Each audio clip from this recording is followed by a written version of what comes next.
ये कहानी है एक ऐसे बंदे की जिसे बस घर पर पैनकेक बनाने थे, पर किस्मत ने उसे जोम्बी भगाओ अभियान का ब्रांड एम्बेसडर बना दिया।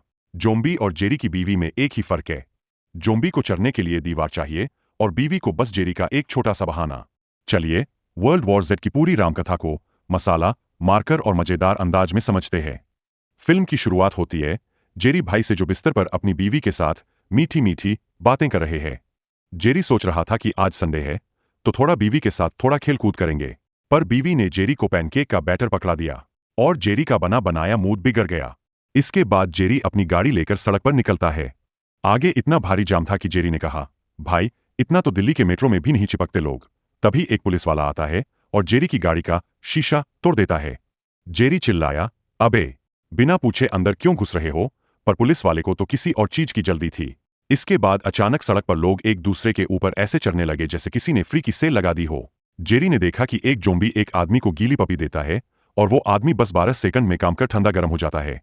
जेरी ने सोचा, भाई इतना जल्दी तो मेरा काम भी तमाम नहीं होता, ये जोम्बी तो बड़े फास्ट निकले। जेरी अपनी फैमिली को लेकर भागता है। भागते भागते एक जोम्बी का खून जेरी के मुंह में चला जाता है। जेरी डर गया।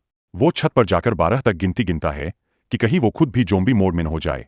जेरी को एक जवान और तेजतर्रार डॉक्टर के साथ मिशन पर भेजा जाता है।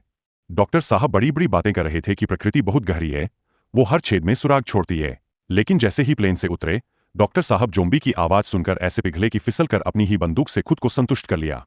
यह देखकर जेरी कहता है, भाई अभी तो हमने शुरू भी नहीं किया था और तू पहले ही डिस्चार्ज हो गया। इसके बाद जेरी पहुंचता है इजराइल।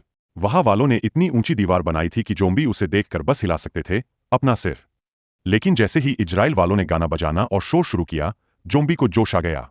वो एक दूसरे के ऊपर ऐसे चढ़े कि दीवार के ऊपर से अंदर घुस गए।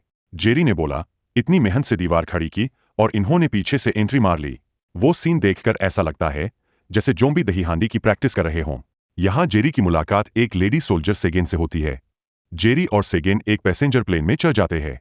बीच हवा में पता चलता है कि प्लेन में भी एक जोम्बी है। जेरी सोचता है, अगर मैं इसे गोली मारूंगा तो शोर होगा, तो भाई ने सीधा ग्रेनेड निकाल लिया। प्लेन की खिड़की उड़ गई, जोम्बी हवा में उड़ गए, पर जेरी भाई को कुछ नहीं हुआ। वो अमर होने का वरदान लेकर आए थे। अब जेरी पहुंचता है वेल्स। वहां उसे समझ आता है कि जोम्बी बड़े स्वाभिमानी है, वो बीमार लोगों को हाथ भी नहीं लगाते।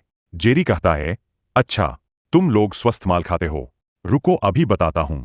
जेरी लैब में घुसकर खुद को एक ऐसी बीमारी का इंजेक्शन लगाता है जिससे उसे हल्का सा जोम्बी के सामने खड़ा होकर पेप्सी पीता है और उसे चिढ़ाता है। जोम्बी आता है, सूंघता है और ऐसे मुंह फेर लेता है जैसे जेरी नहीं, कोई कड़वी लौकी की सब्जी हो। जेरी का बीमार बनने वाला जुगाड़ हिट हो जाता है। अब पूरी दुनिया को ऐसी वैक्सीन दी जाती है जिससे वो थोड़े खटारा लगे ताकि जोम्बी उन्हें इग्नोर करें। जेरी भाई वापस अपनी फैमिली के पास पहुंचते हैं और सबको पैनकेक खिलाते हैं।